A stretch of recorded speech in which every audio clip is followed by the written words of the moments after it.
had to get in the mood. You don't want Sergeant Fluffs here? Bro, this guy's been my buddy for so many years. Look, he's basically a camo Freddy.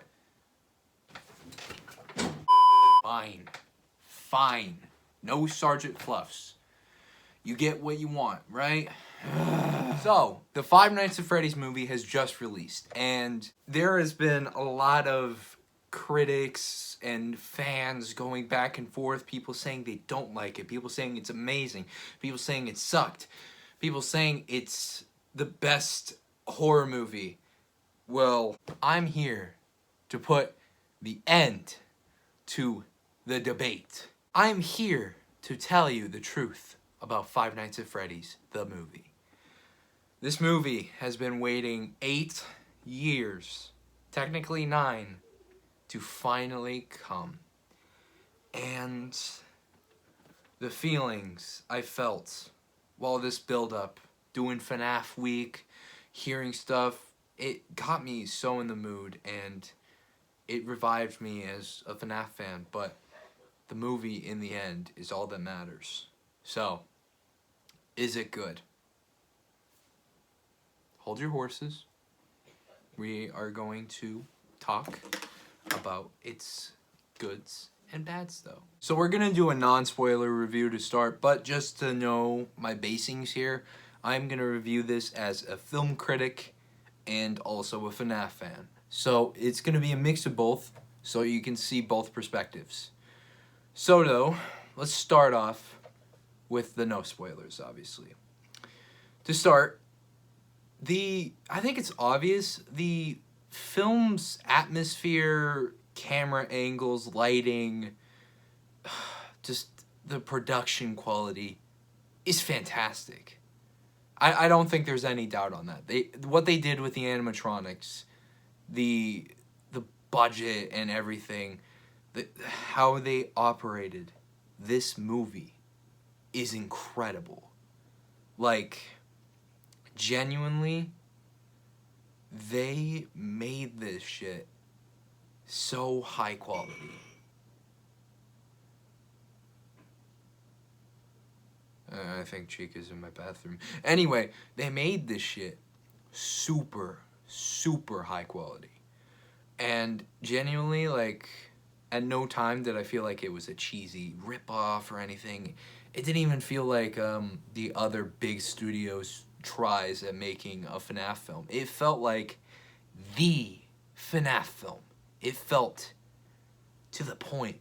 And with the lighting, the camera angles, the animatronics, the atmosphere was just done so well, and everything about it just screamed fantastic. It was just, that's like one of the best parts, nobody can deny. And something else that actually surprised me, this movie is actually pretty scary. No joke, there are some parts where you're gonna get jumpy. And there are some pretty brutal kills in here. Like, genuinely, they like do the PG-13 rating, but my God, it does not hold back that much. Dude, Freddy bit someone in half. I'm not gonna spoil who, but he bit them in half. This is what I've been waiting for. Full on animatronic violence. And then the final thing I could really say for the non-spoiler review is that the characters have really good chemistry with each other. Mike, his sister, the security guard, the other characters, which I'll get into in the spoiler review, they all just have really good chemistry. There's a lot of heartfelt moments, and just genuinely, it's a good story. It's a good balance. With the lore, to give a really brief explanation, it's kind of like, I'll get into it in the spoiler review if you guys come with me there, but it's kind of like a mix between the first couple games and also the books, which I find kind of interesting. First couple games, the books, and I guess a teeny weeny bit of Security Breach. but I'm not sure if that's that was intentional, or maybe Security Breach pulled that from the movie since the script has been done since 2020. But yeah, it genuinely had a lot of good characters and everything. So yeah, that's all the good stuff. All the good stuff is basically in the non-spoilers. I will say one final thing if anyone wants any criticism. I'll get into it in a minute in the spoilers if you really, really want to know this part. But it's a little goofy. There's one part. It's kind of silly. Not kind of. It's pretty fucking silly. So, and it kind of took me out. It was this close to hurting my experience, but luckily it didn't. I'll get into that in a minute, but just keep vigilant for that. Trust me, it's like the only part that's kind of like bad, but that's the part of the non-spoiler reviews. If you guys want to skip to my score, if you really want to see the movie without spoilers, the score is over there near the end of the video, so you can skip there on the time frame. But it is time for the spoiler review, what you've been waiting for. So let's get right into it, shall we? Got my notepad here. The opening sequence really gets you wrapped in, and like, it's really intense. You get to see this old night guard go through the motions, and like, he knows about something spooky going on, and he is getting chased by Foxy, and it is pretty scary, bro. Like, genuinely, like, you got Bonnie and Chica just like being terrifying, chasing him down and everything. You go with him down the halls, and like, he's running, and then Foxy catches up to him, catches him, and then he gets put in the chair. And this is the one thing that people, including me, noticed in the behind the scenes. It's kind of a new way of stuffing someone into a suit where like, the gears and everything are like just turning, and they're about to hit him in the face, and he's trying to slip out. It cuts away right before it shows it, but yeah, he that boy dead probably. But then we get into the opening credits. Really nice style, just like really encapsulates like this things that happen in the mini game format and everything, and it's just quite special. It's quite special, and it's just a good way to like wrap you in. Like, that would just work as like a good short film already. Like, it's pretty good so fucking far. So we gotta get into more. So there's a strong backstory for Mike here, and I really enjoyed it. I didn't really see this coming. So Mike has a strong connection with the pizzeria because one of William Afton's first kills, I think, was his brother. His brother was one of William Afton's first kills, and you kind of go with him through the story of grief and finding out this guy who killed his brother, and like the backstory of the animatronics and everything. And it's just kind of heartfelt and heartbreaking because he has to take care of his sister, obviously, but he does not want to let his brother go. And being so close to him now, having this offer from the animatronics, which I'll get into later. Anyway, having just so much feeling for his brother, but he has to take care of his sister. And you go through him with that to learn to finally have some acceptance. So that's really good. You really feel Mike here, and he's genuinely a good character. Great acting. Like, I really enjoyed seeing his character. So, I'll be honest, I don't really like game theory, but holy fucking shit, the Matt Pack cameo was hilarious. It was hilarious. So he's a freaking coworker at this place called Sparky's, right? And he says the line, but that's just a theory. It got me laughing. So, you know what? Big up, Matt Pat. Even though I'm not into your content anymore, that was funny. I'm glad they got you in the movie. That was pretty funny. So, speaking with that, I forgot to really write this down. There's a whole subplot about Mike's aunts and a custody battle. It's kind of similar to a movie I like called Real Steel, just the aunts is way, way, way, way worse. But it's an interesting little subplot, seeing like how much Abby and Mike don't really get along with their aunts and how they're basically just each other's final family. And the aunt has a really funny lawyer called Doug, and he he was kind of zoned out the whole time, and he was a little bit scared. My guy was like holding on for dear life. Like when my guy realized what he was getting into, he's like, "Oh fuck." He tried leaving, but she's like, "Sit down, Doug." So yeah, that was a pretty funny part, but same token, it really just shows more character, you know. There's a whole balloon boy joke that goes throughout the movie, and it's pretty funny. Like, they don't have balloon boy physically, but like seeing like a little miniature go around terrorizing everyone is pretty funny joke to how annoying balloon boy was. Mike just keeps turning him around, and then at the end of the movie he gets into the taxi with Corey Kenshin. It's kind of goofy and funny. There's just quite a few goofy parts, but it wasn't too bad, except for that one part. We'll get into it. Oh wow, okay, we're already there. So we get into a little bit of a goofy montage.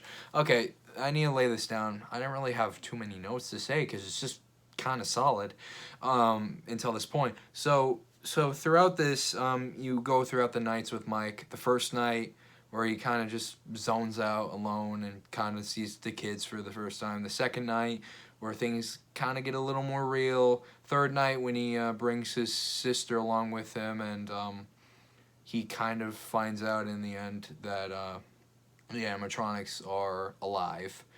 The fourth night, when he has like kind of a bit of back and forth with Vanessa, and I think it's this night. Yeah, it's this night. Okay, so basically you go throughout the nights with him, and it's slowly ramping up the pace, and you kind of like understand more about what's going on here, and just like Mike slowly figuring things out, like what happened with the kids and like how this all works and stuff, and Abby having this connection to him. It's a little strange, I will say, Abby's connection to them, but I think it's just some sort of like call and connection with the family because Garrett was killed.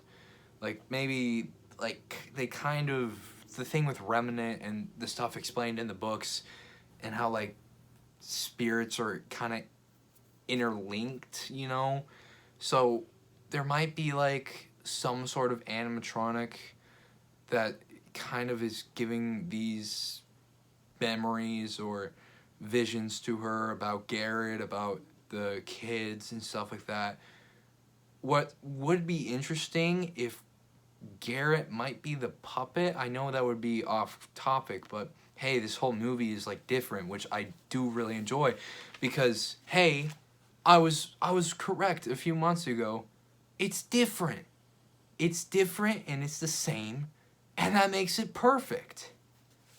So though, if Garrett was the puppet, I think that would be a pretty good twist, but it would also make sense for why Abby and Mike are so connected to these, like, or mainly Abby, but why they're so connected to this.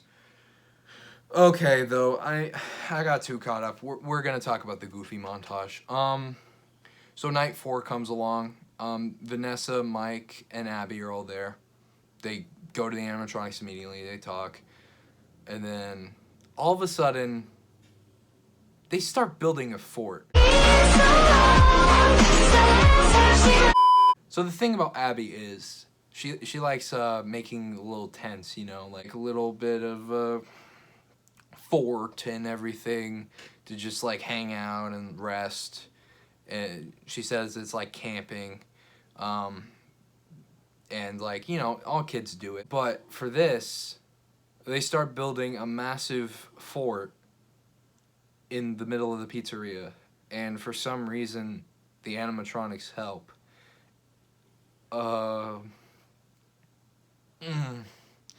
Yeah, this really like almost took me out. Really did. Like the way they were doing things, them laying in a circle. It felt like a fucking child's version of the fucking Breakfast Club, and everything. It just,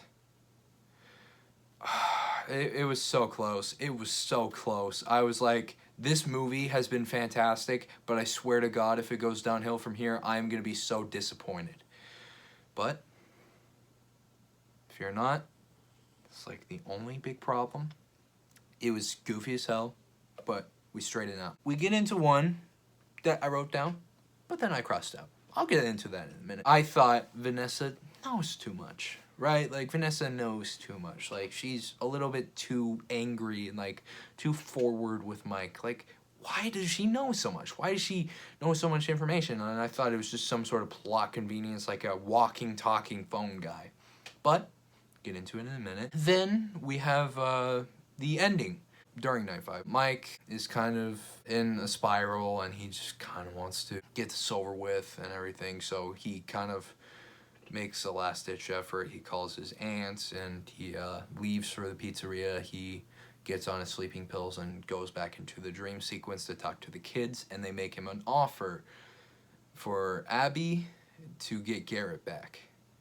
And Mike, at first, he accepts the offer, but then he brushed the hair out of Garrett's face, and then he realized, like, well, he does that with Abby whenever he gets home, and she's like, Abby, like, you're home, Mike.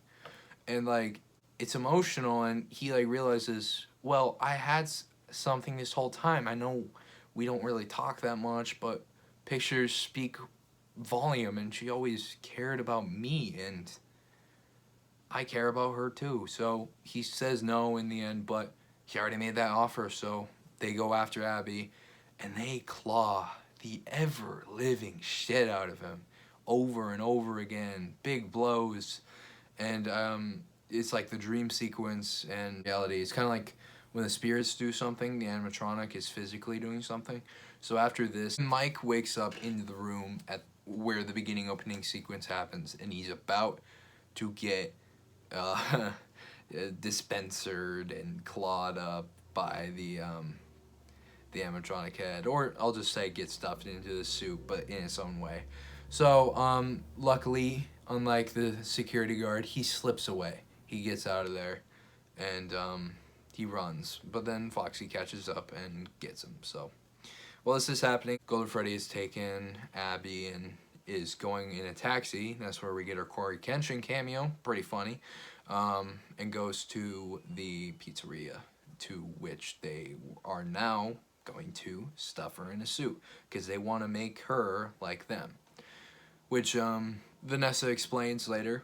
And we get one of the most chilling scenes of the movie and a genuine plot twist, but also I think I kind of expected it at the same time. So Vanessa explains all about the rest and, like, how she knows all this information and, like, what's gonna happen to Abby. And then she reveals that she is William Afton's daughter. And it makes sense. Vanessa, Vanny, all that stuff from Security Breach. Like, yes, it's like an Afton disciple because of the whole malware shit. But with this, the daughter of William Afton. It's not like freaking Elizabeth, but this, it kind of raises the stakes of it. The daughter is alive. She knows what happened.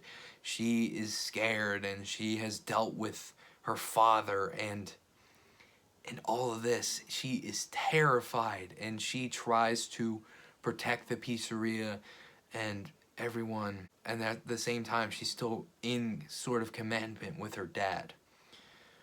Mike wants her to rebel, but she can't, so she sends him with tasers and other stuff and sends him on his way to finally go to the, I guess, final battle So anyway, Mike sneaks in. They're taking Abby to obviously get stuffed, as I said. Pretty genius plan, dumps water and then shoots the taser. Gets them short-circuited and out for a while. Goes after Chica, does the same thing, shoots her with a taser, gets her out of there. So then, running down the halls, the cupcake catches up, and man, the cupcake is spooky, bro. The cupcake is relentless. It was chewing on that leg. It felt like a dog. I felt like his leg was completely gonna get bit off. I probably would have done that. It was R-rated, maybe. So, the cupcake's relentless, but eventually Mike gets him off while Abby goes and hides from Foxy. So then Mike gets up and he's about to run back, but then he's here. He is here. He's here. Springtrap, Spring Bonnie, William Afton, Steve Raglan is here. And holy shit, the chills, the absolute chills I got when this motherfucker jumped in on screen. Oh. Like, wow. Like, dude, genuinely, this commanded fear. This is exactly what I wanted from a Springtrap. Like I said, Springtrap was the animatronic that scared me the most. And yes, this is more like so Spring Bonnie, but it's even more scary because it's a person.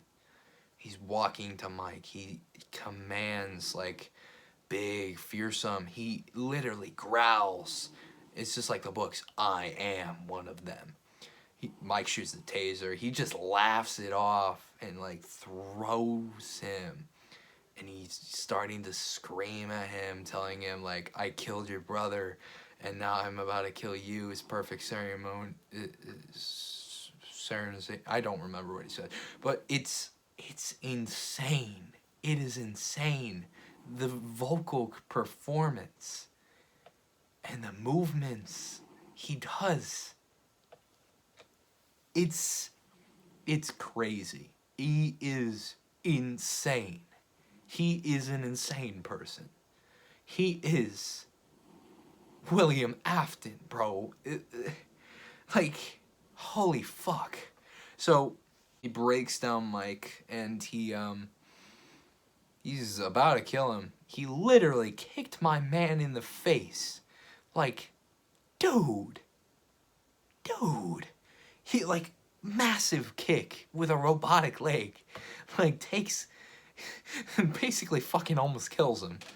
So he's about to get it done, but then Vanessa actually comes to the rescue and saves Abby from Foxy and stands up to her dad finally. He like takes off the mask and we see him, Matthew Lillard in all his glory, Steve Raglan, William Afton with the mask off and in the Spring Bonnie suit.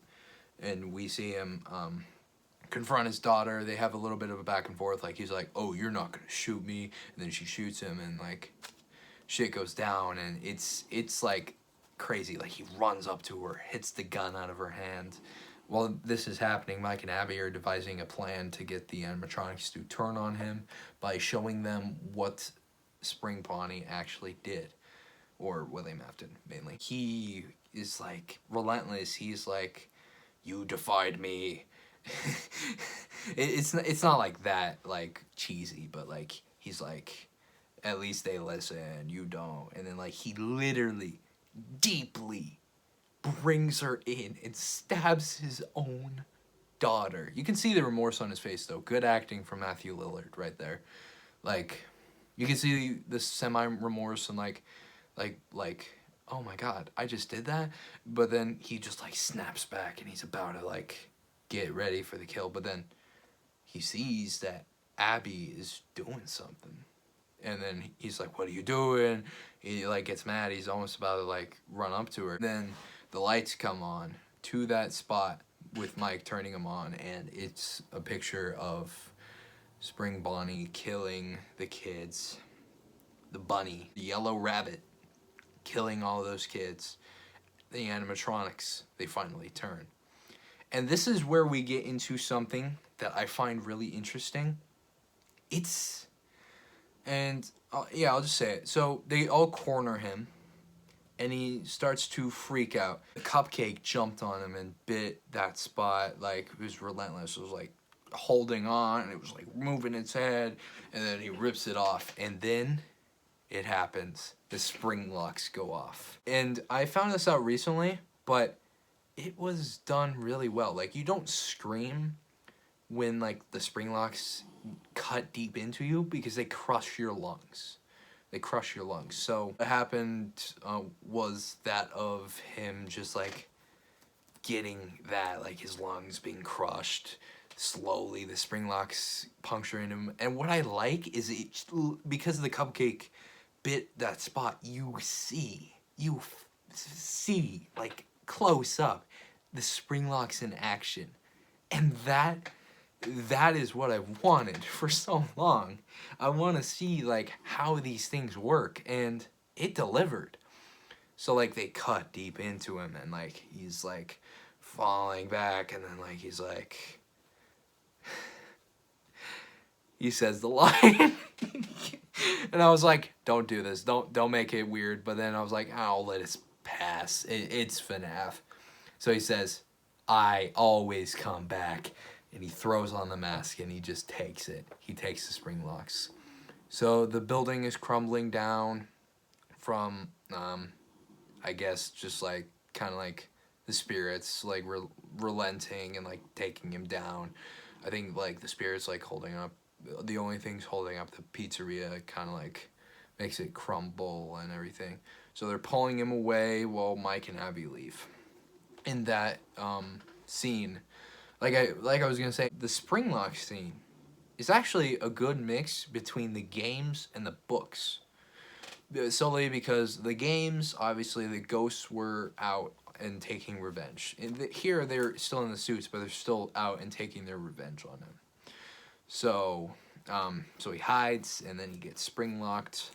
But also, the same token, it's like the book. In the book, I can show you here, they're all circling around him, and Charlie pushes a button on the back of his neck, and it just, like, brings the spring locks, and then they pull him off and away. So it's a mix, and I actually really like that. I really like that detail. So we're wrapping up here. Mike goes to visit Vanessa in the hospital near the end, and he says thank you to her for being there and helping out, and to wake up soon, and gives her a little bit of a hand squeeze. I don't know if that's teasing romance or just, you know, being kind friends. But he goes off with Abby, and we tease one final time to Gabriel or Freddy looking at William Afton in the closet he dragged him off to. He's still struggling out. He's still, like, wanting to come. You can hear him, like, you can hear the gargling of blood. So the spring lock scene was done really well, and then finally just he goes limp and the door closes, and that is the end of the movie. Go to the Living Tombstone song. Yes, it happened. The Living Tombstone FNAF 1 song is the end credits. It was teased actually by a weird fight that happened at one of the showings in Europe because it got released 2 days early. And for some reason, they were freaking beating each other. Like, I don't know, it was weird. But anyway, you can hear it in the background. So I was, like, kind of excited for the ending from that. But, yeah, we got the Living Tombstone song. You know, it doesn't really, like, take you out. It's like, it's just, like, kind of like a nod, like, we did it. It happened. It happened. This is Five Nights at Freddy's. So, I'm fine with it. End of the day,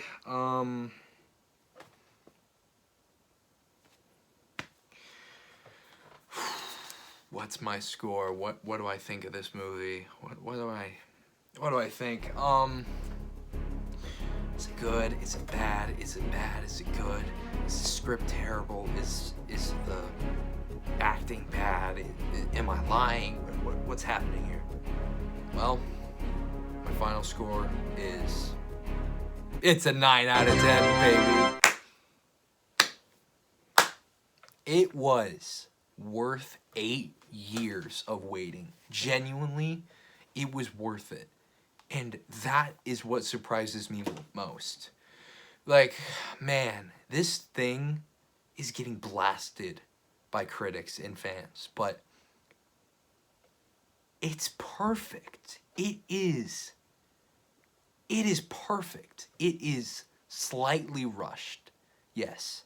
It has the one goofy part. Yes. But the rest is FNAF. It is perfect. It is literally undeniable. It is perfect. Do you understand me? It is perfect. There is nothing fundamentally wrong with this movie. What? There's nothing fundamentally wrong with this movie. Everything from lighting, acting, choreography. I didn't even talk about the animatronics moving. Everything about it is perfect. The ending, everything. It is FNAF. It is what I have wanted for years. Yes, it takes its own story, but it keeps those fundamentals too. This is what I wanted. This is what I have wanted for the past 8 years. And I think it's what everyone has wanted for the past 8 years. 9 years. Almost 10 years of Five Nights at Freddy's. And they delivered. They delivered. So, if you have seen a friend or someone like Jacksepticeye or someone like who influences you and like says like, oh, this isn't a good movie, don't trust them, because this movie genuinely surprised me. I wasn't expecting it to be this good. I expected it to be fairly good. I expected the script to be solid, maybe a couple problems. No, it is perfect. It is.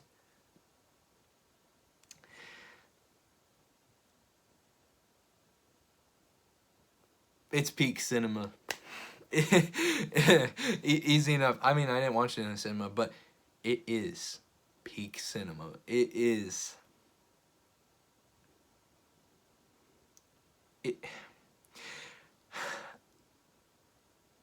You know a movie is good when it's got me this speechless. Like, oh, man. Man, I want to watch it again. I'm watching this Halloween, the week after. This is... Oh, my God. Dude.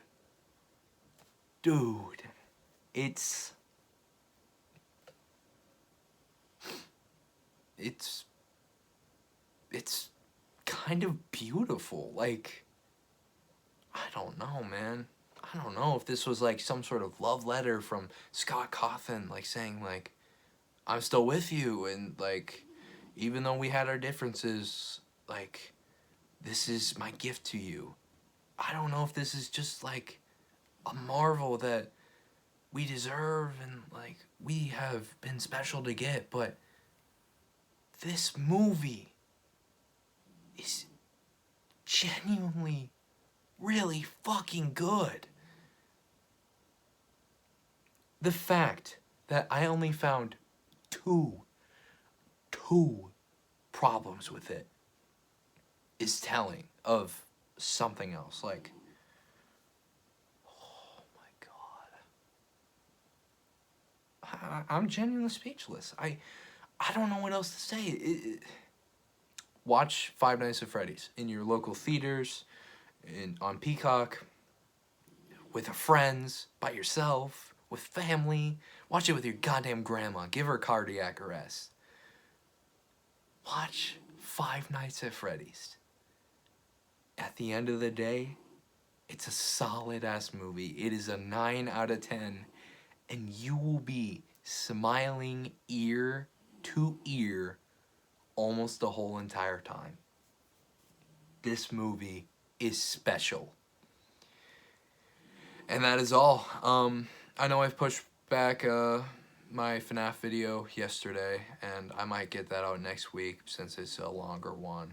But yeah, I really hope you enjoyed my review and FNAF week if you watched it, and what I did this week to prepare for this release and this video. But yeah, end of the day, guys, I'm really happy. This ignited me again as a FNAF fan, and I hope it does the same for you. Because end of the day, we're all a community.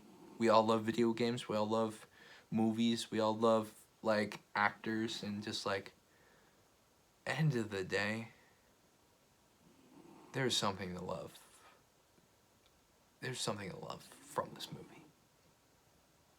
I'll see you guys next time. Peace out.